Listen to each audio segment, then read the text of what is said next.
오늘은 이제 열왕기상 마지막 장입니다. 21장, 22장의 말씀으로 은혜를 나누겠습니다. 이스라엘과 아람 사이에 평화협정을 맺었죠. 이런 경우를 사람들은 다 좋아합니다. 박수를 보냅니다. 평화, 얼마나 좋습니까? 그런데 과연 이 평화가 하나님의 마음에 합당한 평화인가? 이것에 대해서는 우리가 말씀을 통해서 이제 분명히 그것을 알아야 합니다. 사람의 생각이 아니라 하나님의 뜻에 맞는 평화인가? 하나님은 무엇을 원하시겠습니까? 전쟁을 원하시겠습니까? 하나님은 전쟁을 즐기시는 분이십니까? 그렇지 않습니다. 그러나 하나님은 전쟁을 하기를 원하십니다. 싸워라, 싸워서 이겨라 라는 것이 하나님께서 우리에게 주신 명령입니다. 그런데 지금 이스라엘의 아합은 절호의 기회를 발로 차버렸습니다. 아람을 완전히 정복할 수 있었습니다. 무엇으로? 율법으로 정복할 수 있었습니다. 자, 아람 왕은 전쟁에서 완전히 패하지 않았습니까? 그런데 아합은 그 아람 왕을 어떻게 했습니까? 살려주었습니다. 자비를 베푼 것이지요. 그러면 칼자루를 누가 쥐고 있습니까? 이스라엘의 아합 왕이 칼자루를 쥔 것이죠. 누가 그렇게 해주셨습니까? 아합은 아람 왕 베나닷을 이길 수 없습니다. 항상 겁을 먹고 있었고 어떻게 할 줄을 몰랐습니다. 그런 아합을 하나님께서는 아람 왕을 이기게 하셨습니다. 그리고 그 아람 왕에게 자비를 베풀게 하셨습니다. 그 정도 되면요, 아람 왕은요, 아합이 시키는 대로 할 수밖에 없는 그런 형편이 된 겁니다. 이건 강제가 아니라 아람 왕의 입장에서는요, 이스라엘의 아합이 어떤 말을 하고 어떤 명령을 하더라도 받아들일 준비가 다 되어 있습니다. 그런데도 아합은 아람 왕에게 아무것도 주지 못했습니다. 왜 그렇습니까? 아합이 생각하기에 내가 아람 왕에게 줄 것이 무엇이 있느냐라고 생각하는 겁니다. 내가 저 아람 왕보다 베나닷보다 우월한 것이 내게 도대체 무엇이 있기에 그에게 내가 줄 것이 있는가? 그렇게 생각하는 겁니다. 이게 지금 이스라엘의 아주 심각한 병입니다. 왜 줄 것이 없습니까? 왜 줄 것이 없단 말입니까? 그들에게 가장 귀한 것이 있지 않습니까? 그게 율법입니다. 율법이에요. 그런데 아합 왕이 줄 것이 없었던 이유가 뭡니까? 그 율법의 가치를 전혀 깨닫지 못하기 때문에 그런 거예요. 오늘날 교회가 지금 그렇습니다. 교회의 가치, 교회에 주신 복음의 가치를 모르니까 어떻게 하고 있습니까?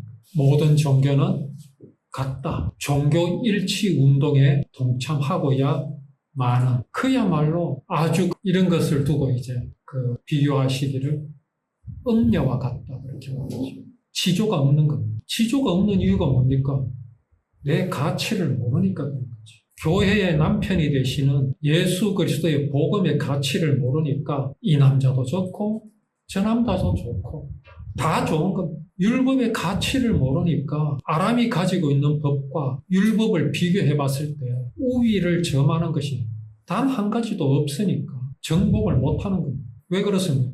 율법을 그냥 법으로 아는 겁니다. 다만 우리의 법은 하나님께서 주셨다. 하나님께서 주셨으면 분명히 사람이 만든 것과 달라야 될 것인데 다름을 알아야 될 것인데 그걸 전혀 발견하지 못하는 거예요. 율법으로 보여주신 언약을 모르기 때문에 그런 거예요. 약속을 모르기 때문에 그런 겁니다. 그런 가운데 뭐라고 합니까? 아람과 평화 조약을 맺습니다. 무엇이 빠져 있습니까? 하나님께서 주시는 평화가 빠진 거예요. 여기에는 하나님께서 주시고자 하시는 평화는 없습니다. 다만 어떤 평화입니까? 사람이 노력해서, 사람이 노력하여 그 평화를 유지하며 이루어 나가자라는 그 약속밖에 뿐입니다. 그게 얼마 동안 갔습니까? 3년밖에 가지 못했습니다. 고작 3년입니다. 3년 만에 그 평화 조약은 무너져 버렸습니다. 거짓 평화입니다. 사람 간에는요, 절대로 평화가 있을 수 없습니다.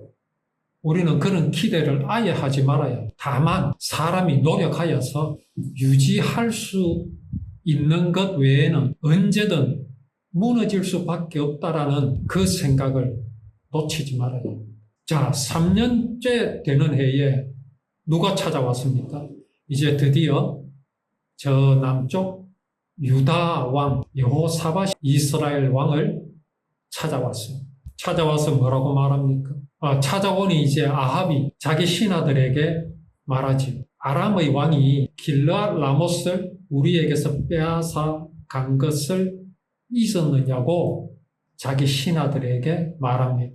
여태까지 아무 말도 하지 않고 있다가 유다왕 여호사밧이 오니까 보란 듯이 자기는 무슨 애국자이냐, 자기는 하나님께서 세워주신 이스라엘을 아주 생각하고 있고 하나님 말을 기여하고 있는 것 같이 그렇게 말합니다. 어찌하여 그대들은 그 땅을 다시 찾을 생각도 하지 않고 있느냐라고 호통을 칩니다. 누가 그렇게 하고 있습니까? 신하들이 그렇게 하고 있습니까? 아닙니다. 유다왕 여호사밧이 그렇게 하고 있습니까? 아닙니다. 아합이 그렇게 하고 자기가 그렇게 하고 있습니다. 왜요? 평화협정을 맺었거든요. 평화협정을 맺었기 때문에 지금 3년 동안 아무것도 하지 않았던 거예요.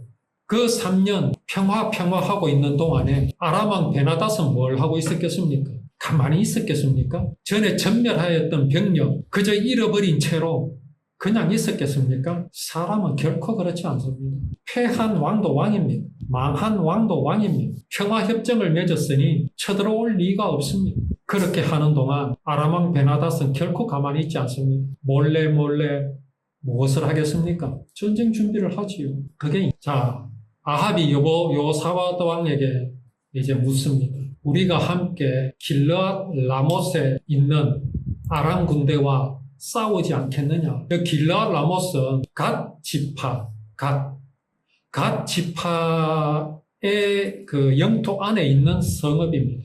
여기에 뭐가 있느냐면 도피성이 있습니다. 도피성. 그러니 확실한 하나님의 땅입니다.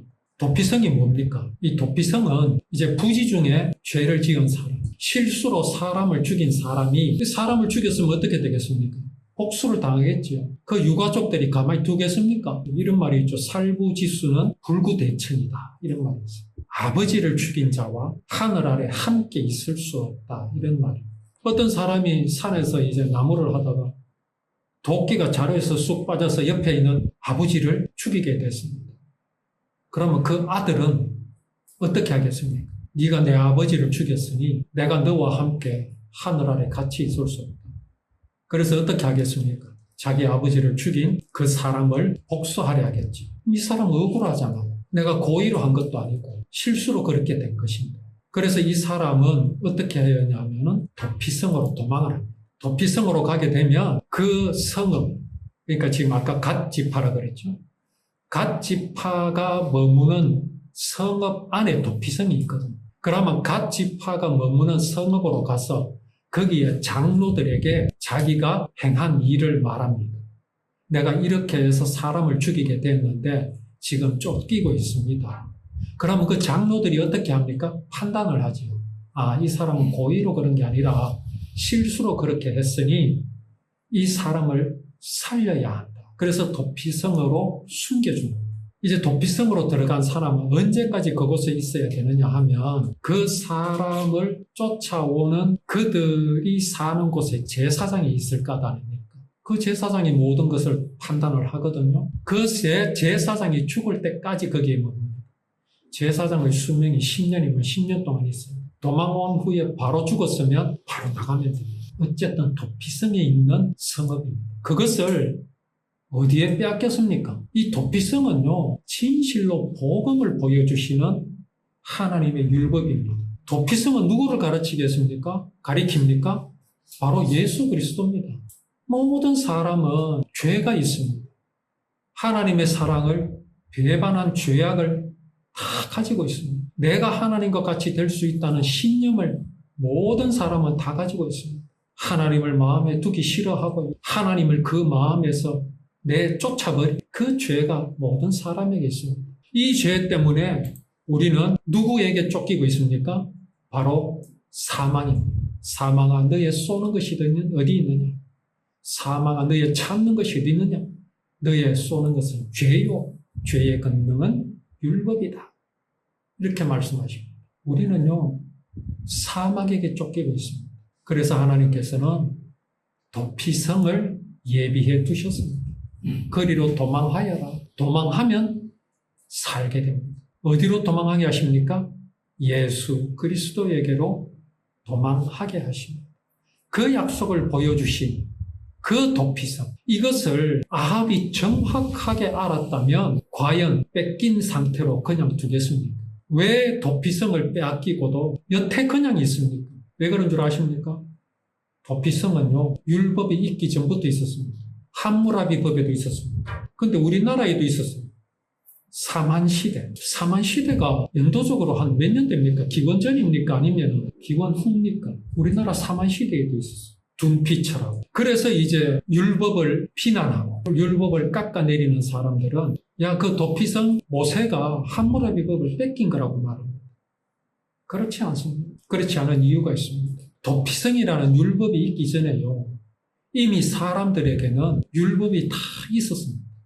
그게 무엇일까요? 그게 바로 양심이라는 겁니다. 사람이 이미요, 선악을 구별하는 데 있어서 무려 하나님의 경지에 이르러 있었습니다. 그래서 바울 사도는 이것을 일컬어 뭐라 그러냐면 사람이 율법이 있기 전에는요, 양심으로 정죄를 받았다고 했습니다. 양심으로 이미 죄를 알았다고 말씀합니다. 사람의 양심에는요, 도피성이 이미 있었습니다. 그러니 사람의 법에 도피성이 있었다는 것은 무엇을 근거로 하였을까요? 양심의 근거인 거예요. 그 양심이 어디서 왔는데요? 선악을 아는 것이 어디에서 왔습니까? 하나님께로부터 온 겁니다. 사람의 양심은요,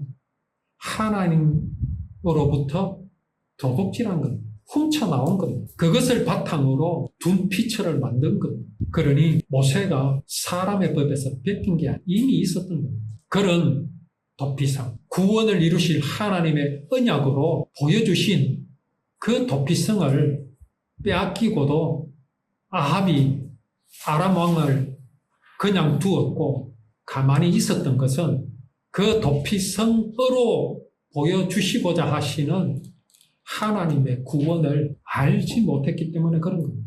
우리 율법의 도피성이나 너희들이 말하는 둔피처나 뭐가 다르냐 이거죠. 다를 것이 없으니까 그것을 빼앗기고도 아무런 느낌이 없는 겁니다. 아무런 감각이 없는 겁니다. 율법이 언약인 것을 모르는 아합의 마음, 오늘날에도 여전히 율법을 법으로만 알고 있고 도피성을 법으로만 알고 있고 그러니 어떻게 그 도피성을 다시 찾을 생각을 하겠습니까? 어떻게 율법에서 하나님의 구원을 발견할 수 있겠습니까? 하나님께서는 이스라엘에 그 율법을 맡기셨는데 이스라엘은 그 율법의 가치를 모르고 있음이 얼마나 하나님 보시기에 안타깝겠습니까? 이제 이러한 아합을 하나님께서 어떻게 하시는지를 또 오후에 말씀을 나누도록 하겠습니다.